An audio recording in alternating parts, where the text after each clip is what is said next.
નરસિંહ મહેતા આજે નરસિંહ મહેતાની જન્મજયંતિ એક કવિનું પણ બિરુદ મળ્યું છે અને ભગવાનની ભક્તિમાં લીન થયા તેવું પણ એક મોટું ઉપનામ મળ્યું છે। મિત્રો, કવિ નરસિંહ મહેતાનો આજે જન્મજયંતિ હોય તે અંતર્ગત તેઓની પ્રતિમાને વડોદરા મહાનગરપાલિકાની જે ટીમ છે, જે હોદ્દેદારો છે, તેઓ દ્વારા જ પુષ્પાંજલિ અર્પણ કરવામાં આવી છે। વૈશાખ સુદ પૂનમ ભક્ત કવિ નરસિંહ મહેતાની 616મી જન્મજયંતિ જૂનાગઢમાં ઉજવણી થઈ રહી છે। નરસિંહ મહેતાના જીવનકાળની વાત કરીએ તો 3 જયંતિથી ઉજવણી થઈ રહી છે। નરસિંહ મહેતા સદય સૃષ્ટિ પર અવતરણ થયું હોય ત્યારે જન્મજયંતિ તરીકે તેઓને મનાવવામાં આવે છે। ભક્ત કવિ નરસિંહ મહેતાની 616મી આ જન્મજયંતિ હોય।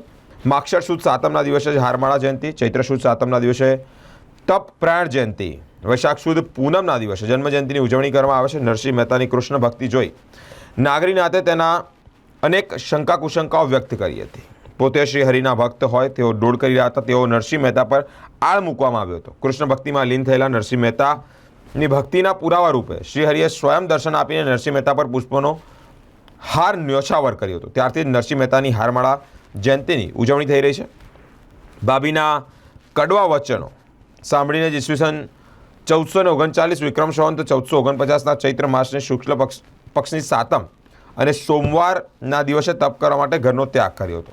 મિત્રો, આજે કવિ નરસિંહ મહેતાની જન્મજયંતિ હોય ત્યારે વડોદરા શહેરના LNT સર્કલ પાસે જ કવિ નરસિંહ મહેતાની પ્રતિમા આવી છે। ત્યાં જ વડોદરા મહાનગરપાલિકા દ્વારા પુષ્પાંજલિ અર્પણ કરવામાં આવી છે। આ કાર્યક્રમમાં વડોદરા શહેરના પ્રથમ નાગરિક એટલે કે મેયર પિંકીબેન સોની, સ્થાયી સમિતિ ચેરમેન ડૉક્ટર શીતલ મિસ્ત્રી, પૂર્વ ડેપ્યુટી મેયર અને ડેપ્યુટી કમિશનર સાથે જ नगरसेवकों पर उपस्थित रहा था। आदरणीय बड़ा प्रधान श्री ने अपने वक्तव्य में एक जगह पर कहा भी था कि अगर कोई भी इस पृथ्वी का कोई भी इंसान अगर अपने आप को सिद्धार्थ से बुद्ध बनने की दिशा में गति देना चाहे तो मानवता के मानव जीवन का जो मूल्य है उसमें जो रोग है, जो शौक है, जो करुणा है, जो वृद्धत्व है, इसी सभी जगह पर जहाँ पर किसी को भी किसी की ज़रूर पड़ती है मदद की, तो जहाँ पर कोई रोगी है, कोई बीमार है, कोई वृद्ध है, इसी जगह पर एक इंसान को दूसरे इंसान के साथ खड़े रहने की ज़रूर पड़ती है। तो इसीलिए सिद्धार्थ ने गृह त्याग किया था।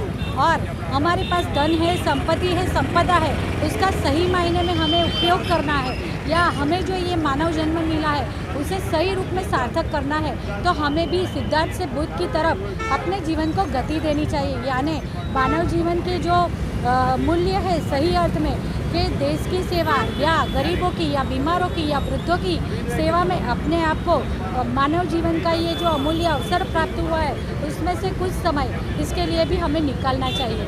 और भक्त कवि नरसिंह मेहता जिन्होंने अपने स्नेह से भगवान को भी बांधा था और भगवान ने भी उनके ये इस स्नेहालय को सार्थक करने के लिए जगह जगह पर उन्होंने अपनी उपस्थिति भी भगवान ने दी थी। तो और नरसिंह मेहता जी की बेटी जो कुंवरबाई थी, उनके मामेरा करने के लिए भगवान ने खुद अपनी उपस्थिति व्यक्त की थी।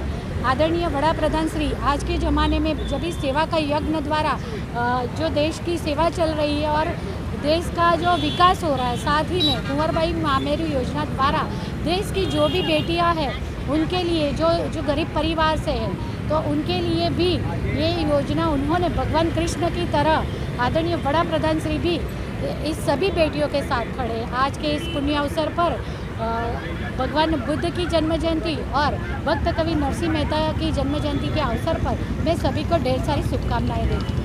गुजरातना सांस्कृतिक पटल पर नरसिंह मेहता એટલે ખૂબ આદરણીય સન્માનીય નામ।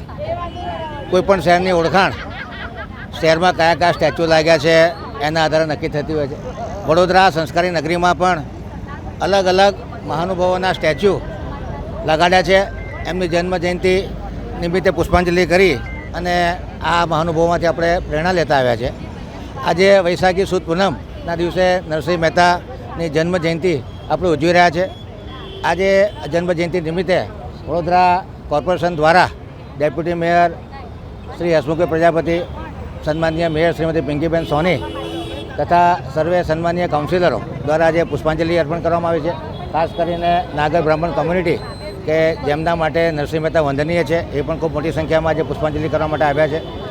નરસિંહ મહેતાનું અનોખું યોગદાન ગુજરાતી સાહિત્યમાં એટલે ભક્ત કવિ નરસિંહ મહેતાના નામે ઓળખાયા।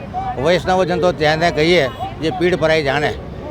અને 600 વર્ષ પહેલાં જ્યારે અસ્પૃશ્યતા ખૂબ ગંભીર દૂષણ હતું ત્યારે નરસિંહ મહેતા અનુસૂચિત જાતિના લોકો વચ્ચે જઈ અને ભજન ગાતા એમની સાથે પ્રસાદ આરોપતા.